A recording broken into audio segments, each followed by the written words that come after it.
Hey everyone, it's David here. Today, I thought we'd switch things up a bit.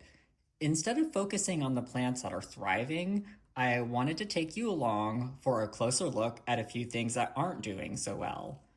I feel like so much of what we see on YouTube showcases perfection, but sometimes there's just as much to learn from the struggles as there is from the successes. So let's dive in, take a look at some of my problem plants, and see what insights we can gather together. All right, I'm here in my plant room and I made a little space here for the plants we're going to look at. So first, here's an Oncidium type of orchid. As you can see, it's looking very sad. And then I have another Oncidium right here. Both of these plants right here, I actually tried to keep them outdoors over the summer as an experiment. And, I live in California, very hot, dry climate here. And I never really tried to keep orchids outside, so it was an experiment for me. And as you can see, it didn't go quite so well. I did try to keep the plants kind of in a bin, and I covered them with shade cloth. But I think it just is really just got way too hot here for these plants. So I got a lot of burned leaves, and they just weren't happy out there, unfortunately. So I don't think I'll do that again next year. And now I need to decide what to do with these plants. This one is sort of a dancing ladies style Oncidium with yellow flowers. It's kind of nice and has very long bloom stalks. And I would say it blooms fairly easily. And then this one over here, I would say it does not bloom very easily. It always seems to want a lot of light. It's only bloomed for me, I think maybe two times, even though I've had it more than 5 years. It just seems to be very demanding of a plant, unfortunately. So I'm actually considering like not even keeping this plant, and I think it just doesn't spark joy for me anymore, and it's just so much maintenance, so much upkeep, and it is not giving me hardly anything back. So I'm thinking about making the decision just to not keep this one. This one, on the other hand, I'm thinking about giving it another try. I'm seeing there is a lot of nice new roots coming out of the new growth over here. So I know it will take fairly easily when I repot it. And then I can clean it up and, cut off a lot of these dead branches and start a new fresh plant. So we'll take a closer look at those in a minute, but I also wanted to introduce one more plant. Let me make a little bit more room. So this is a plant that I just got today, actually. It's a rescue Phalaenopsis. I can see that it has been dropped at some point, and this leaf right here is broken and kind of snapped. And then I'm also seeing on this leaf right here, there's all of like this kind of rough, bumpy texture. So it looks like this plant at some point got sunburned and was left in too bright of a location. Maybe it was put outside or something like that. But I am seeing that it does have a new growth. So that's a good sign. This most recent leaf looks fairly healthy. And then when I look at the flower stems, I'm almost seeing what looks like a new growth starting in a couple places. So I think I will try to save this plant at least into the point that it flowers. And then once I see what the flower looks like, I think I'm going to make a decision then on whether or not I want to keep this. But I thought we could go on the journey together of rescuing this plant. Today, I think I'm just going to water this plant, and then I'm going to keep it in its new location here for about a week. And then next week, I think I'll transplant this into a new pot. And then hopefully, like I said, the plant will continue to thrive and put on some new blooms for me. All right, next, let's look at this Oncidium. Let's take just a closer look at it. I am seeing like new growth in several places. So I definitely could save this. Just gonna take it out. This is completely root bound. It's a really strong grower for me, but like I said, this plant has just been way too much maintenance for me, and it does not give me enough back. So I think I just want to give up on this. I don't think I want to spend more time and effort and energy on something that's not giving me anything back. Sounds like a bad relationship, doesn't it?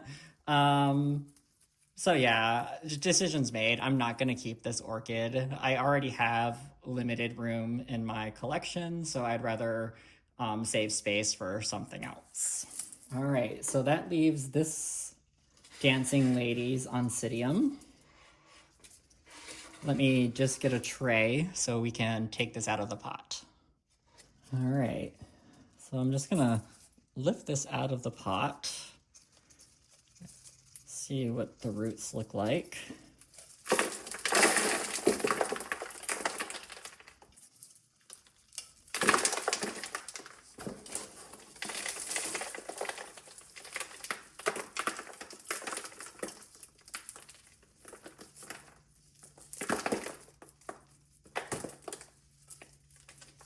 All right, so you can see these are the oldest growths, and it's been growing in this direction, and it will continue to grow in this direction most likely. These lowest, oldest ones, I'm just going to break these off and get rid of them.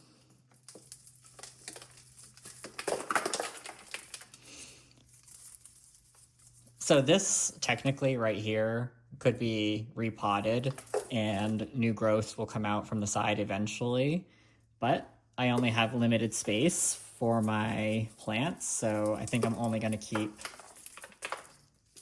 the part that has a new growth on it. I'm trying to decide if I should take off one more or not. I think I'm gonna keep these 3 together.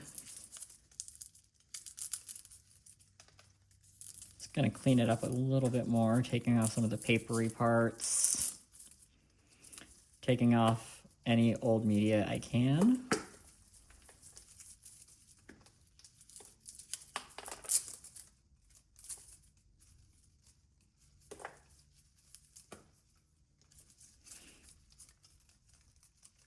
All right, that's looking pretty good. All right, I found a pot for the orchid. This is a basic plastic pot with holes at the bottom. Just gonna size it up. That seems pretty good. Should at least last a year in there. All right, looks good to me. And then I'm going to be planting the orchid in just plain bark today. I usually buy just reptile substrate. Tends to be a little bit less expensive than what's marketed as orchid bark, but it's just 100% bark, which is exactly what I want. I usually don't really care for having perlite or other things in the mix. This seems to work pretty well for me. So this is dried bark. Which is fine to use, but you should always soak your plant when you transplant it in dry bark so that the bark absorbs some moisture to hold on to. You can pre-soak the bark, of course, and then if you're using a different medium like moss, you definitely should pre-soak that as well. But with bark, it's not necessary to do it before, as long as you do it. Add a little bit more.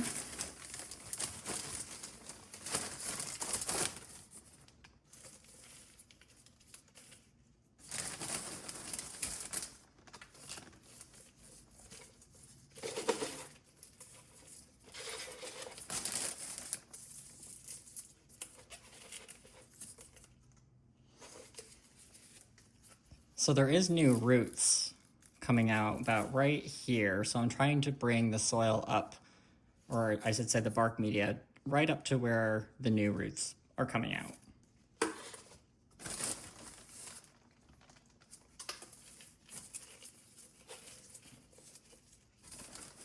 You don't also want to plant it too deep because you can cause some rot issues. So you try to go basically right up to where the roots are coming out of the plant. All right, so I think that's pretty good. I'm now going to clean up some of these brown leaves. Basically, I'm going to cut anything that's dried off. I'll cut just a little bit of extra green, just so it has a nice clean look.